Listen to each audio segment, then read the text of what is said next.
Oggi sono a bordo di una Hyundai i20N Performance, esemplare nuovissimo del 2022 con 2585 km all'attivo. Fantastico! Monta il 1600 TGDI turbo benzina da 204 cavalli e 275 Nm di coppia. Va da 0 a 100 in 6 secondi e 2 con una velocità massima di ben 230 km/h. Prestazioni interessanti e di tutto rispetto. I consumi dichiarati parlano di 14,2 km/l nella guida extraurbana e 11,5 km/l quando si pesta decisi sul gas. Tutto sommato un ottimo risultato.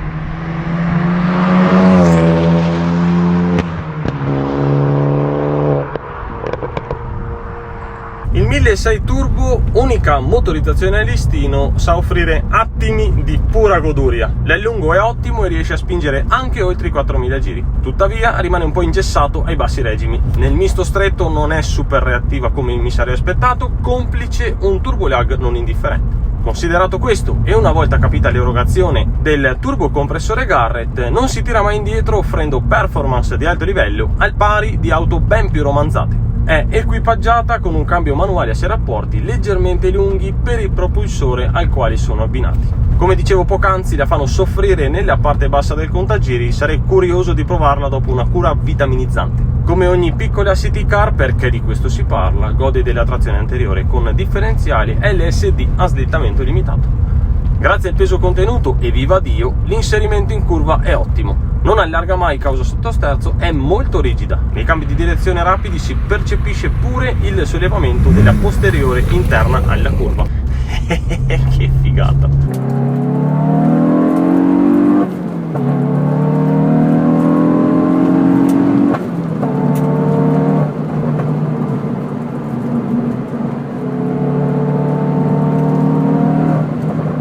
È davvero una scatoletta indemoniata, è troppo divertente. Il DNA della sorella maggiore i30N si sente tutto, alla faccia della city car.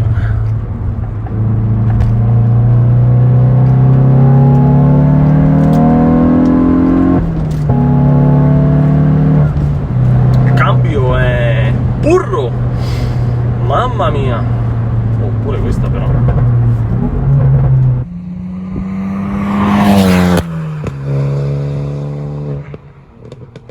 La Hyundai i20N è la secondogenita del reparto sportivo del marchio coreano. Come vi avevo raccontato durante la prova della i30N Performance, la N di Namyang Nürburgring, città dove nasce e viene poi affinato ogni modello sportivo del costruttore, è stata apposta anche alla piccola di casa. Presentata nell'ottobre del 2020, inizia il suo percorso in declinazione sportiva stradale partendo dalla terza generazione dell'i20. Al contrario, il suo impiego nelle competizioni rally parte molti anni prima. Dopo 10 anni di assenza del marchio, che partecipò l'ultima volta nel 2002 con la Ascent VRC, l'i20 VRC sbarcò nel 2012 e debuttò 2 anni dopo. Realizzata anche in versione R5 per il campionato Rallycross nel 2019 con la versione Coupé VRC, arrivò il titolo costruttori del mondiale rally con la scuderia Hyundai Shell Mobis VRT, portando in Corea il primo titolo iridato.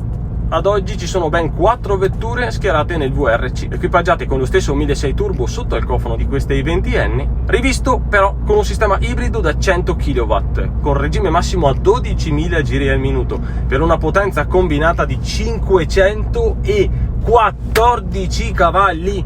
Quella sì che sarebbe da provare! 514!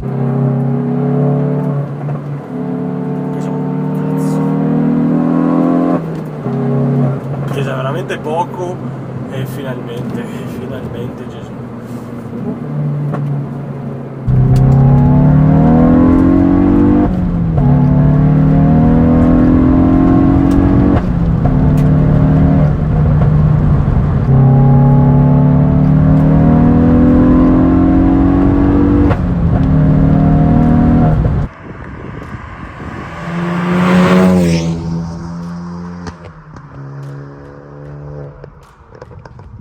In linea con la filosofia del reparto N, anche la i20 non viene stravolta con strane appendici o spoiler improbabili. Il frontale è quasi tutto griglia 3D con badge identificativo in rilievo, sottili gruppi ottici e LED, prese d'aria laterali e splitter profilato di rosso. La stessa trama continua sulle minigonne dedicate e ci accompagna al posteriore, dove troviamo un corposo diffusore che ingloba i singoli terminali di scarico. Bello è lo spoiler in nero che stacca benissimo dalla carrozzeria nel tipico performance blu. Fighi i gruppi ottici posteriori, complessivamente il design dell'auto è un po' Gundam, bella davvero. Azzeccato il brunito dei cerchi in lega forgiati da 18 pollici che nascondono l'impianto frenante con dischi da 320 mm all'anteriore, ma pinze flottanti a 2 pistoncini. Soluzione sicuramente economica, ma cavolo, ci sono dei cavalli sotto, bocciata questa soluzione. Altro aspetto da matita rossa, il sistema a ruote interconnesse al posteriore. L'assetto fisso senza possibilità di regolazione elettronica è stato affinato al meglio, idem per le regolazioni del retrotreno. Tuttavia l'N20 paga la sua natura da segmento B anche in questi dettagli. A bordo l'atmosfera è concreta ed ergonomica.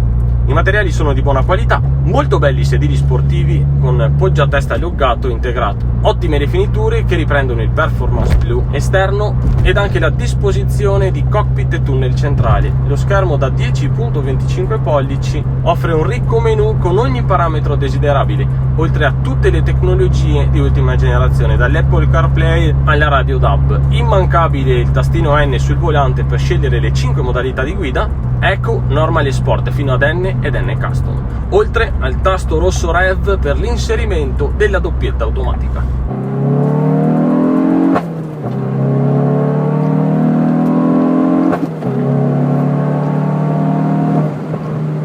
Veramente delle cambiate fulminee.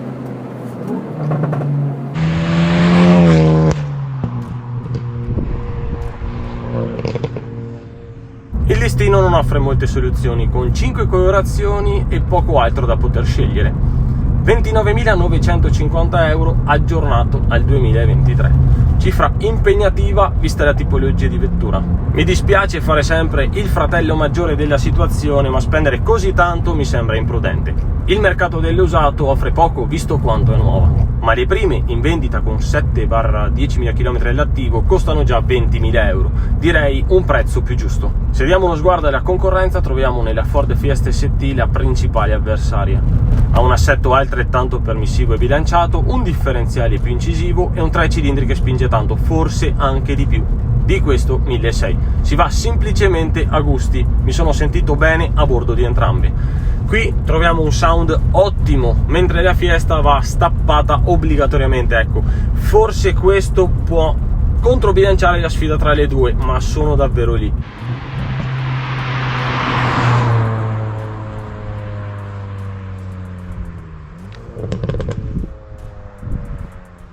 Il reparto N Hyundai ha sfornato un'auto di ottimo livello, con margini di miglioramento evidenti, quasi obbligatori da sfruttare.